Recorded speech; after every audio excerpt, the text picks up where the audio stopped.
Shall we begin? Shall we begin?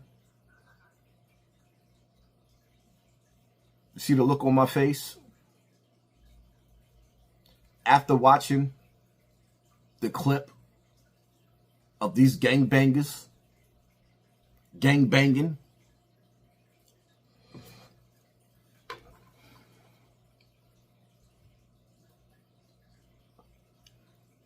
I'm going to say this,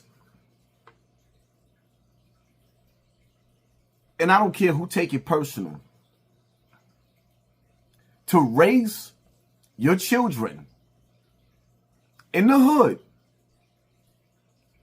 where they have to step over crack rows, look at people high on Molly, Perks, Xan, Lean. If your children have to go outside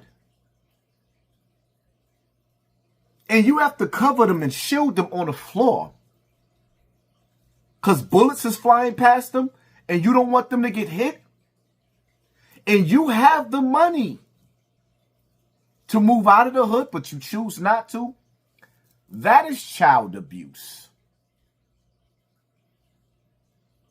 To not want better for your children, because I had to realize and grow up and realize that it is not normal for children to have their mother shield them while other children are running behind other children, blaming at their back. Gang terror caught on surveillance footage. A barrage of bullets, 40 of them, fired on a street corner while an innocent family with a baby walks by and ducks down for their lives. That's not normal. And see, I don't think y'all understand. Me being on YouTube, I started dealing in celebrity gossip and a lot of topics to keep myself relevant, to keep my message relevant. While the world is flipping upside down, it's turmoil all over the world. And we have an opportunity to rise up as a people and create our own table so that we can eat. And instead of us loving on each other, knowing that we broken in a sunken place, we scoring shots at each other. We are scoring points for the opposite team. We're scoring points on each other on a battlefield called Earth, making it hard for us to breathe. It's not normal. And you see, Donald Trump, he got a cure for that. They are very violent people.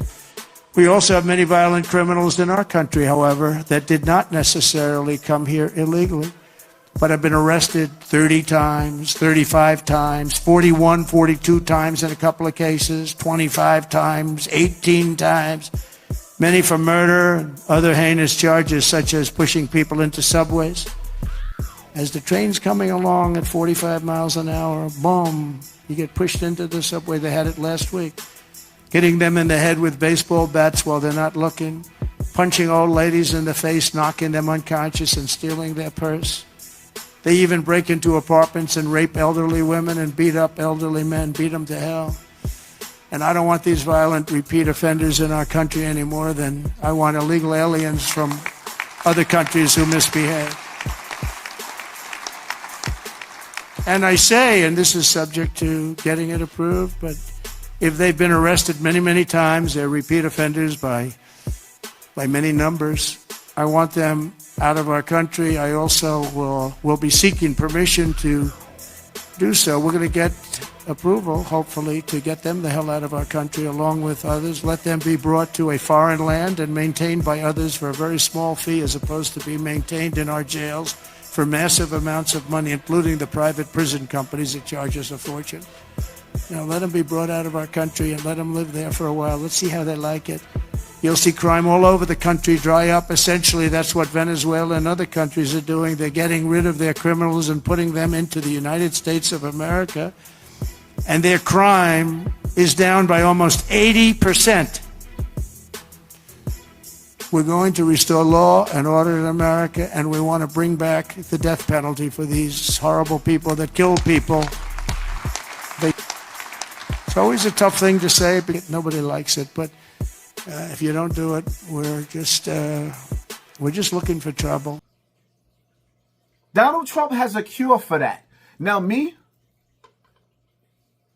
being my brother's keeper, I don't want to see you young boys carted off to the penitentiary. I don't think that's funny because I've been in those shoes.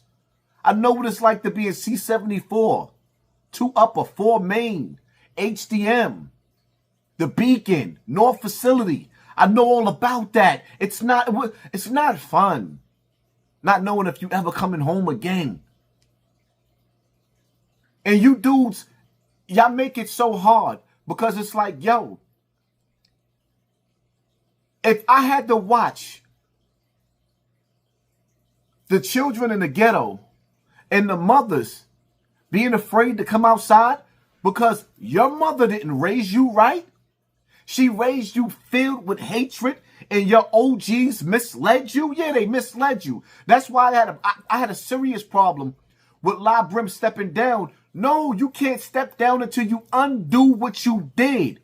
All you OGs coming home from jail that put that pain in, that served in the military called the streets.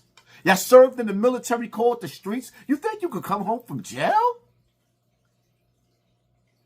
and act as if you didn't do nothing in these streets to corrupt these streets and you're not even trying to undo what you did in these streets? Not on my watch. If I got to pick between our streets being safe and y'all going to jail forever, ever,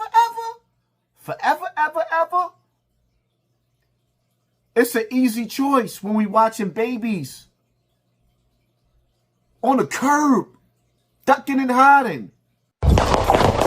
Gang terror caught on surveillance footage. A barrage of bullets, 40 of them, fired on a street corner while an innocent family with a baby walks by and ducks down for their lives.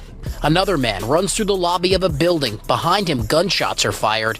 Everyone inside runs and gets down. Then there's another who's staked out inside a sneaker store. There he is, they say. A half hour later, he leaves and gets shot in the middle of a public street in Bay Ridge. 2 innocent bystanders are also shot. Complete mayhem and terror. We refuse to normalize this behavior. These are just some of the alleged members of the 59 Brims Bloodhound Brims gang. 14 of them, including a 15-year-old, were charged with a 129-count indictment on murder and weapons possession for violent crimes committed throughout the Sheepshead Bay and Coney Island neighborhoods in 2021 and 2022. Brooklyn District Attorney Eric Gonzalez announcing the charges Wednesday and then reading text messages exchanged between those alleged gang members, describing the disappointment that they didn't shoot and kill their intended target. They say it's a bad drill, and the person that we allege, Antoine Favorite, says, how was it a bad drill? He's asking, how was it a bad drill? We chased, they shot at their rivals. He says, because nobody got hit. According to the indictment, the alleged gang members revealed an intent to murder opposing gang members through music videos, recorded jail conversations, cell phone evidence, and Facebook and Instagram posts. There's a dangerous narrative out there that this kind of criminality has no consequence in New York City. That narrative needs to be rewritten, and today's 129-count indictment is a good start. Despite that takedown, the Brooklyn DA says that 2024 was the safest year in Brooklyn's history when it comes to gun violence. He credits those takedowns and strategic enforcement from the NYPD. And the commissioner reiterating that these takedowns are far from over and that her officers continue to watch and will find anyone who commits a violent crime. And then after y'all finish terrorizing the hood, y'all go upstairs to your mama's house and sit on your mama's couch as if nothing didn't happen. Some of us want better. And you little dudes, y'all gotta want better. And it's sad because all you dudes that be screaming, I'm outside. I'm outside. What's the point of you screaming that you outside if you can't control the little homies? If you call yourself a king, you dudes be calling yourself a god, and you're the illest nigga in Nebraska, but y'all can't stop the babies. for clapping babies? Then what's your point? What's your purpose? Y'all no good to us. Having all you quote-unquote real niggas around on the block and y'all always outside, but y'all can't keep outside safe. We got to rely on the police. Y'all no good to us. You're worthless. It's just plain and simple. You're worthless. It's like, I don't know. I mean, as you get older, you just get tired. You just get tired. It's plain and simple. And then, like, it's sad because we need y'all. The same way the military recruits you at the age of 18, well, we don't have no recruiting going on. And when things get wicked in this battlefield, because the earth is a battlefield and we on the brink of all types of evil, all of our strongest soldiers, which is y'all gonna be in the penitentiary singing that song, Life, Life, Life. And while you in jail, sitting on that phone, talking about, please hold, you are in the correctional facility. Man, listen, somebody is going to be laying on top, smashing your shorty. Your shorty that you left out here, she's not going to do the whole bit with you. She's going to get tired. She's going to get lonely. And somebody's going to recognize that she's lonely. And they're going to creep up on behind her. They're going to breathe down her neck. They're going to whisper some sweet words in her ears. And then the ultimate is when her toes, you see this? Her toes is going to be throwing up gang signs to R&B music. Somebody sleeping in my bed. They're going to be sleeping in your bed. You're done, my nigga. Because you chose the streets. The streets have an expiration date, and the streets don't love nobody. You got to pick a side. On this side, it's your shorty. Your child that's on the way. Your moms, your sisters, your brothers. And on this side is them corny niggas that's hurting because they daddy wasn't there and they mama didn't give them a hug. So now they mad at the world. I just wish when these young boys went to jail, the police start grabbing y'all mothers and putting them on the news and making them sit there and ask why. Why you didn't go outside to get your son? Going to find these fathers and saying why? Why you wasn't in your child's life? Looking in these dudes' faces, all you see is anger and pain and hurt. They ain't got nothing to live for. That's why they willing to throw their life away. Fighting for nothing. Scoring points for the enemy. It is what it is. That's my take on this situation. Y'all don't clean it up. Donald Trump gonna clean it up. The FBI gonna clean it up. Lisa Evans will be in front of your building with the detectives 5 o'clock in the morning. Can we blame her? Somebody got to take out the trash. Oh, that's right. That's our children.